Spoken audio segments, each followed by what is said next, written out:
Alrighty, folks. Bill Gammon with Crazy Bill TV, king of the class 2 plop and drop, master guide of all rivers. Here's the actual real king. He's got a crown and he's got his scepter right here, which is 6 lighters. He lights all his raft guide cigarettes. Alrighty, so today on Crazy Bill TV, while we're streaming. Feel the wind blowing like it's a stream of air. So today I want to talk about the Russell Fork. I got some footage from a friend. Yeah, they were 2x4s, which is son of sprout, bean sprout, son of bean. He gave me some footage. And I want to show you some of it. I was told by a reliable source that you could run the Russell Fork, the gorge, with sticks, also known as oars. You can't run the gorge with the oars. Nope. Nope. You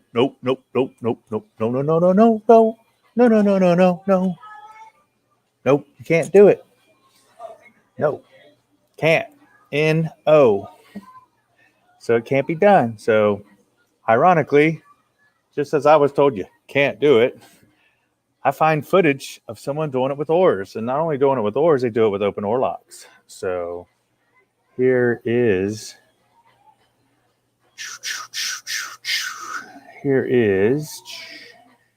not that one. We want to go here. We're going to go here.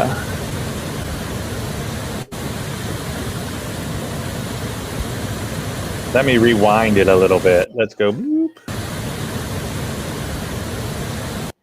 So here you'll see this is what is called triple drop right after the maze. The maze is the hardest supposed part of this river, according to everyone in these boats. There was 3 or 4 cherries on this trip that had never ran it. That is Chris on the oars. He's done it like 4 or 5 times. This is what is called the second drop of triple drop that he just ran through. Here, I'll show it again and see if I can't pause it. But that's him taking the hit right there, coming out on the second drop. And what you see closest to you is what's called the third drop on triple drop in the Russell Fork of the gorge. Again, it goes tower, it goes fist. Let's see, let me pull myself up. It goes tower, then it goes fist because it looks like a fist. Then it goes maze, which is above this rapid right here. It's above this.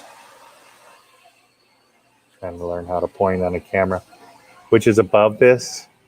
So there's one other drop, which makes it triple drop. And so you run the maze, which is pretty hard. It was really hard.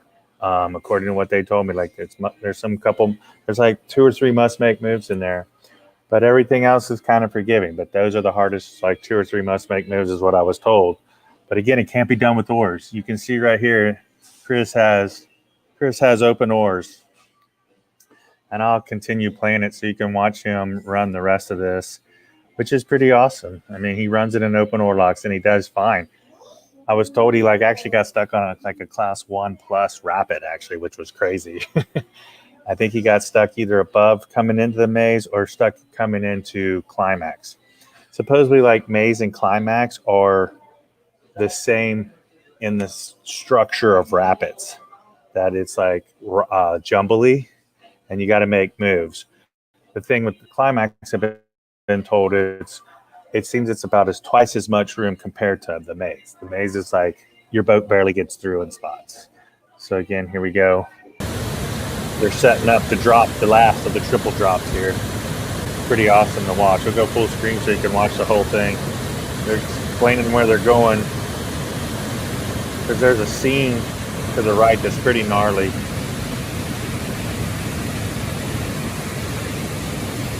Yep, here they go. They're going to drop it like it's hot. So as you can see,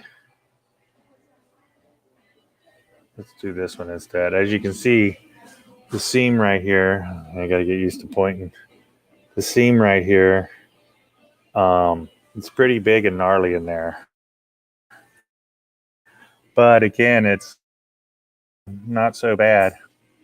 And like, again, they're getting ready to drop and they're trying to line up just right to hit that green tongue. You see the tongue here in the video. Again, you have plenty of time after the second drop. You've seen how you can eddy out and catch this. Here they go. They're getting ready to drop. So that's them hitting it, which is a cool screenshot. They're going to love that. So, yeah. And then it's not a bad landing. You just go right on through.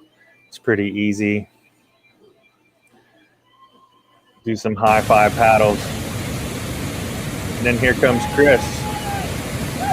Here he comes. Open oar locks, folks. Look at that. Those are open oar locks. Getting ready to drop it like it's hot. Makes it look easy. Here he goes. And you can, that's like a 10-foot boat or 11-foot RMR, and that's almost fully vertical. So that's a 8.5, 10-foot drop right there. Downstream is El Horrendo, and it's like 50 or 60 feet over like 2 or 3 actual cascading drops. But this is super fun to watch. There he goes. And again, you can see he's got open oar locks, and that's the seam. That's pretty gnarly. That's actually class 5 right there. The cheat that he just did is like class 2. That's right, folks. That would be class 2, plop and drop, because he went to the left. You could swim that if you had to on the left side. You could walk, you could shoulder it. You could be the ultimate portager, according to Mr. Spangler. You could be the ultimate portager. Not just the portager, you could be the ultimate portager. So, yeah, let's go back. And I want to show you the film. Here we go. Just pretty awesome to watch. Pretty rad. Again, you can see, like, that's the seam you would come through, and he's rowing it with oars. Been totally done with oars. Oh, there it is. So that's it, folks. That is, I mean, you can clearly see that it's totally doable to run the Russell Fork with oars. It can be done. These guys are R2ing with paddles, as you see. I'm learning the point on camera. These guys are R2ing right here on the purple boat, and then he's running in open oar locks, which is pretty cool to see that you can run this in oars. Now, mind you, they're not 10-foot sticks, 11-foot sticks, or even 9-foot sticks. I bet you those are 8-footers or even 7-footers on that boat. And he did run open oar locks, so he could probably pull them in. So he was able to run the whole thing clean, did it perfect on it.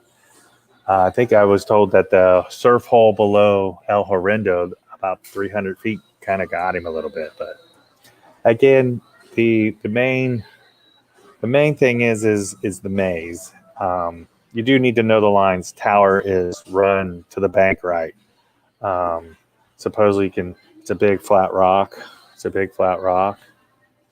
And you want to run to the right because the camera is different. You want to run to the right over here as far as you can. You're running on almost, there's water on the rock, but barely. And so you squirt over that. And then when you get to fist, it's the same thing. It looks like a fist is facing you.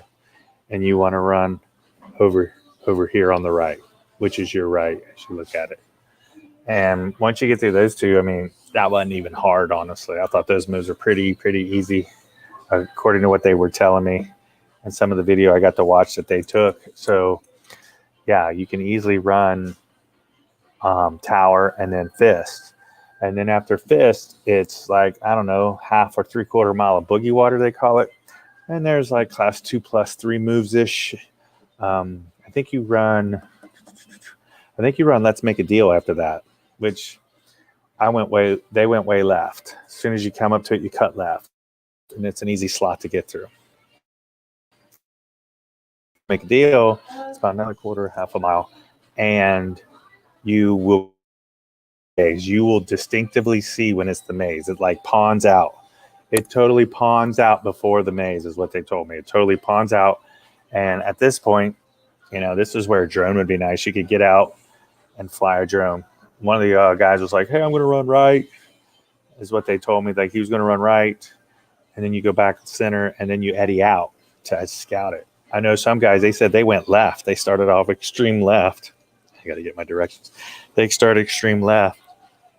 And when they started extreme left and then cut back to the center and then cut all the way back to the right. And then as soon as you get done with the maze, you drop right into triple drop. So in theory, you might as well call it maze 3 because right at the end of the maze starts the very first drop of the triple drops. So you might as well call it maze 3. So you do the maze right in the triple drop. And the first drop isn't too terribly big. The second one's pretty big. And the third one is really big, but friendly if you go left. If you go right, it's class 5-ish, 5, whatever you want to call it. I'm a class 5 boater, bro. Class 2, plop and drop till you swim. But I'm a class 5 boater. You see my chest all puffed up, my chest, chin up. There we go. To keep my nose up, I might drown. So, yeah, again, that's what I was told about the Russell Fork, that you can do it with open oar locks. It was done on October 23rd, 2021. It was ran with oars. No issues. One pin on a 1+ rapid. And I think it was either above, they said, I think it was above either the maze or it was above climax. Everybody did fine at El Horrendo. Everybody did fine at the, whatever, the knife, spoon, and the fork of Salad Bowl Canyon. So, yeah. And this was me. Let's see here. Let's do this. So again, that's triple drop. It's beautiful in there. This is when the leaves were changing colors. As you can see in the middle here. As you can see in the middle right there up, and you can see the red leaves. I need a pointer. You can see the red leaves. They were changing colors. The leaves were. It was pretty awesome. There it is right there. You can see it. So, oh, it started again. Let's fast forward a little bit. But yeah, there's the leaves. Yep, it's pretty in there. Yep, and that was, again, him dropping it.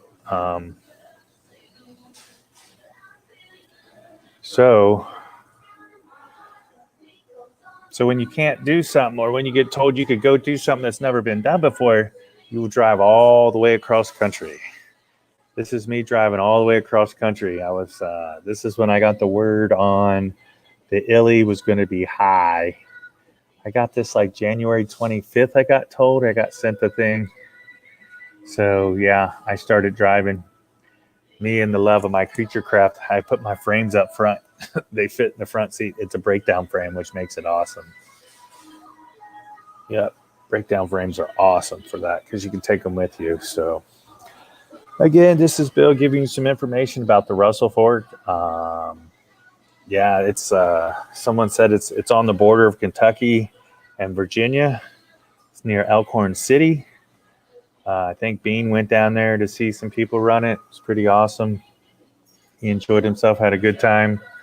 It's called, the race is called Lord of the Forks. And usually they have about 125 racers. This year they had 185. That's what I was told. They had 185, more than they've ever had. So I can see why. I've seen some pictures and video, and it's beautiful down there during the fall or whatever. There's also a park called Breaks Interstate Park. So if you're looking for the area, you kind of just Google Breaks Interstate Park and you follow directions to that place. If you go down the hill past the park, I was told that you make a right at Breaks Interstate, and I think it's Grays or Gargoyles something road. It's like a half a mile down the hill from the park entrance, and you make a right, and it's a mile to get to the put-in, because I'm a put-in and take-out specialist. And so in order to get to the put-in, it's a mile, but a half a mile in, it turns into this it turns into a hillbilly road. It turns into true Kentucky, Virginia, that was told.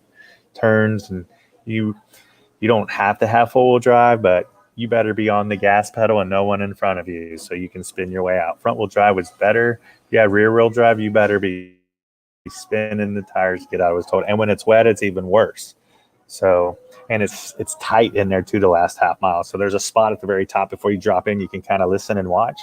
So you can pass people is what they told me. Yeah, it's tons of kayakers. It was, like I said, 185 people racing, not including people just being there to have fun, which was probably 220 people. You want truth of the matter. And the campground, they said, was off the chain. It was awesome. Good times. Overall, everybody got along. So everybody was cool. Oh yeah. And then they had a big old fire Saturday night. They said it was fun, good times. So yeah, Bill Guyman with Crazy Bill TV. Leave in the comments if you've ever done the Russell Fork or think about doing the Russell Fork. Hit me up if you have any questions about Russell Fork. I can probably get you some answers, more than what American Whitewater gives you, because I know a few people that went. It was very awesome. Super, super cool. There were some other Golliites or Fayetteville, West Virginians there too that showed up. So super, super cool to see. They said to see other Golliites there from the West Virginia area. Again, leave comments if you've ran the Russell Fork or thought about running the Russell Fork. That level that you saw in this video is 900, I think it was. They said 950. Also, to know about the Russell Fork, it is dam release for the whole month of October. The very end of October for all 4 weekends. The first 2 weekends are like 800 CFS release, give or take if it's raining or not. And the last 2 weekends are high releases. They do 1,000 CFS for the third and the fourth weekend. And is the Lord of the Forks race. And so sometimes I think they release on Friday too. It ain't just Saturday and Sunday. They release Friday for the racers. So it gives them 3 days instead of just 2. If you're not wanting to do the gorge, which is like they call class 5, there's Tower, Maze, there's Tower, Fist, Maze, a triple drop, and then El Horrendo and Climax. So there's like 6 class 4s or 5s in there, I would call. Might as well call them all 5s. I mean, between the technical and the swim factor, for sure, they're class 5. The swim factor makes them class 5, for sure. Technical move-wise, maybe 4 plus, but if you have the consequences are definitely 5 in there. So, yeah, again, it was awesome to be there. Super fun. Highly, highly recommend it. And temperatures were great. They had great temperatures. It was like 65 and cloudy. I think it turned out to be sunny by noon or 1. They released the water at 9:30 out of the dam. So by 10:30 or 11 was when most people like almost 11 is when most people they said we're getting on the water. I think the round boaters got on at like 1 o'clock. And then the race is at Saturday at 3 o'clock. So some people were towing longboats in. I was told they were towing in longboats to race because as a kayaker, a longboat gives you a fastest time ever. So, and it was a good time. They had a great time there. It was awesome. The leaves are changing color. It's beautiful down there. So what's cool is when Golly season ends, which is the second weekend, which is like the 14th or the 15th. So you can do the last 2 weekends of Russell Fork if you have the skill and knowledge, which again, it can't be done. That Chris didn't oar frame that. What you just saw, he didn't oar frame it. You can't do it. I've been told you can't do it. Can't do it. Right there's the video. You can oar frame the Russell Fork. It's because all these raft guides, I got's a stick, bro. I'm waiting for the bologna and Coke. They used to run this commercially, and there's death traps in there. These boulders will kill you. You cannot swim. and if you're swimming, you better be knowing where to go or don't let it go of the boat. So it used to be run commercially in round boats. So that's why I was like, you can't run it in oars, but you ran it in round boats. You can take an oar frame down. I get that you can snap oars or break stuff, but you seen that he ran it fine. That was triple drop. That was right after the maze, which is the hardest part. He did just fine. Had oars intact the whole 9 yards. So again, Bill Guyman with Crazy Bill TV. Subscribe. Hit that notification bell. See when I'm coming on live. I'm going to try and go do more live. I just got a new computer. I'm still going, new computer. So anyone, hey, just remember it's boating season out west in November. It's starting to rain like crazy. And remember, it's always class 2 plop and drop until you swim.